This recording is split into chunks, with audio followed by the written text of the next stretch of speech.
E se existisse um tipo de fé que, na verdade, não salvasse, que no fim das contas não servisse para nada? É exatamente sobre isso que a gente vai conversar hoje, explorando essa ideia de a fé que não salva. Bom, o nosso ponto de partida é uma das frases mais curtas e talvez mais impactantes da Bíblia, lá do livro de Tiago. E como a gente vai ver, essa pequena citação é a chave para desmontar uma ideia que é muito comum. Pois é. O peso dessa afirmação é gigante. A fonte que a gente está analisando diz que ela vai direto no coração de uma das maiores mentiras do cristianismo moderno. Aquela ideia de que só acreditar em Deus já é o suficiente. O raciocínio é bem simples, né? Se crer por si só bastasse para a salvação, então os demônios também estariam salvos. E isso nos leva direto ao nosso primeiro ponto. Para a gente entender por que esse tipo de crença não salva, a gente precisa primeiro investigar o que exatamente é essa tal fé dos demônios. E olha que interessante. De acordo com a teologia que está sendo apresentada aqui, a doutrina dos demônios é impecável. Eles acreditam que Deus existe, eles reconhecem a autoridade divina de Jesus e sabem perfeitamente que vai ter um juízo final. Ou seja, eles não são ateus, muito pelo contrário. O conhecimento deles está correto. E aqui está o pulo do gato. O conhecimento que eles têm, por mais preciso que seja, não vira submissão. Eles sabem a verdade, mas se recusam a obedecer. É uma crença que fica só na cabeça, puramente intelectual, sem nenhuma lealdade, sem nenhuma entrega. A fonte que a gente analisa dá um nome para isso: fé morta. A definição é bem clara, né? É a crença que não vem acompanhada de obediência. Uma fé só da boca para fora. E esse conceito é a base de todo o nosso argumento.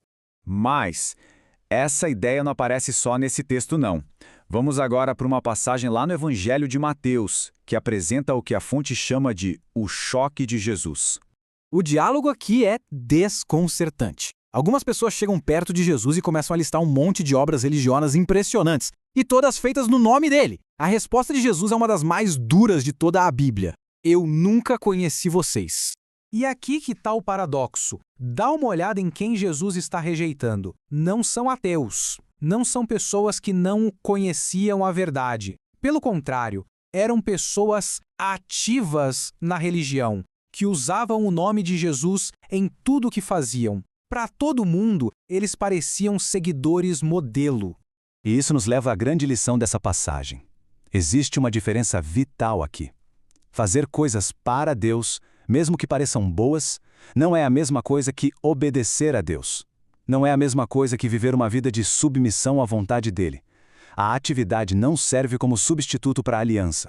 Então, como é que a gente conecta esses dois pontos? O que a fé dos demônios lá em Tiago tem a ver com esse aviso de Jesus em Mateus? A resposta está no que a gente chama de conexão final. A lógica aqui é bem direta.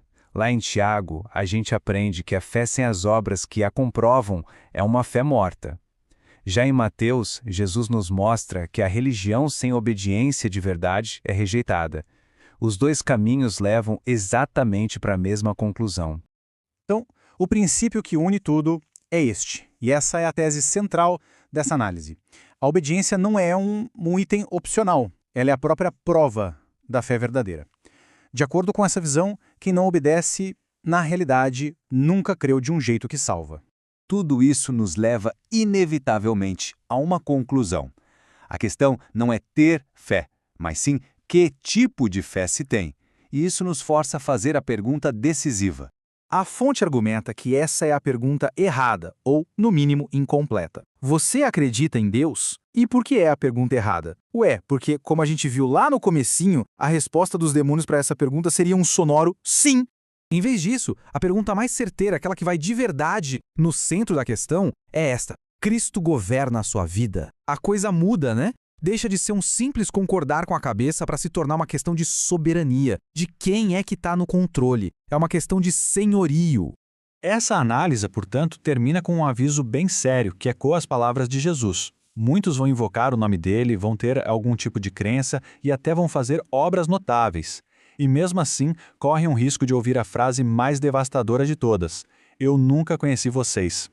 E assim, a gente termina exatamente onde começou. A conclusão definitiva, resumida nessa frase de Tiago, amarra todo o argumento. A questão que fica no ar não é se existe fé, mas qual é a sua verdadeira natureza.